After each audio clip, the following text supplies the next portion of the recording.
नमस्कार, मी पंजाब डक हवामान अभ्यासक मुक्काम पोस्ट गोळी धामणगाव तालुका शिलो जिल्हा परभणी. मी आहे आज भोगाव या ठिकाणी, म्हणजे भोगाव पालम तालुक्यामध्ये भोगाव या ठिकाणी येत असताना या ठिकाणी दर्शन घेतल्याच्या नंतर आता म्हणजे आज आहे 14 एप्रिल 2024. आजपासूनचा सर्व शेतकऱ्यांसाठी परत एक अंदाज देत आहे. सुरुवातीला पालम तालुक्यात आहे म्हणून आजच्या या ठिकाणी सांगू इच्छितो 14 तारखेला आज मध्यरात्रीपर्यंत पालम तालुक्यामध्ये एक पावसाची शक्यता आहे. म्हणून तुम्ही शेतकऱ्यांनी हळदी झाकण्याची तयारी ठेवायची. त्याच्यानंतर सर्व शेतकऱ्याला सांगू इच्छितो की राज्यामध्ये आता म्हणजे 14 तारखेपासून आजपासून ते 21 तारखेपर्यंत दररोज वेगवेगळ्या भागात पाऊस पडणार आहे. म्हणून हा अंदाज लक्षात घ्यायचा. एकंदरीत परिस्थिती बघितली तर राज्यात आपण विभागवार बघू. तर सुरुवातीला बघायचं झालं तर काय करायचं, पूर्व विदर्भामध्ये आणखी 16 तारखेपर्यंत 16 एप्रिलपर्यंत पावसाची शक्यता आहे. म्हणून त्याच शेतकऱ्यांनी हळदी काढण्याची काळजी घ्यावी.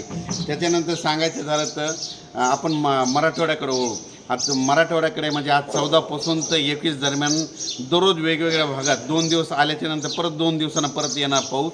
म्हणून हे अंदाज लक्षात घ्यायचा. त्याच्यानंतर म्हणजे आता 18 एप्रिल 19 एप्रिल 20 आणि 21 दरम्यान आता सांगायचं झालं तर कोणत्या भागामध्ये सांगायचं झालं तर दक्षिण महाराष्ट्र, पश्चिम महाराष्ट्र, कोकणपट्टी ह्या भागामध्ये पाऊस पडणार आहे.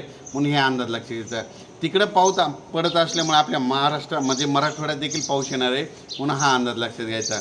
राज्यात एकंदरीत परिस्थिती बघितली तर राज्यामध्ये आता म्हणजे 14 ते 21 एप्रिलचा पाऊस हा दक्षिण महाराष्ट्र, पश्चिम महाराष्ट्र आणि कोकणपट्टीमध्ये जास्त पडणार आहे. म्हणून हे अंदाज लक्षात घ्यायचा. तिकडं पाऊस असल्यामुळे त्याच्या लगतच बाजूला म्हणजे लातूर, परभणी या भागामध्ये देखील पाऊस पडणार आहे. म्हणून हे देखील अंदाज लक्षात घ्यायचा. अचानक वातावरणात बदल झाला तर लगेच एक मेसेज दिला जाईल. धन्यवाद.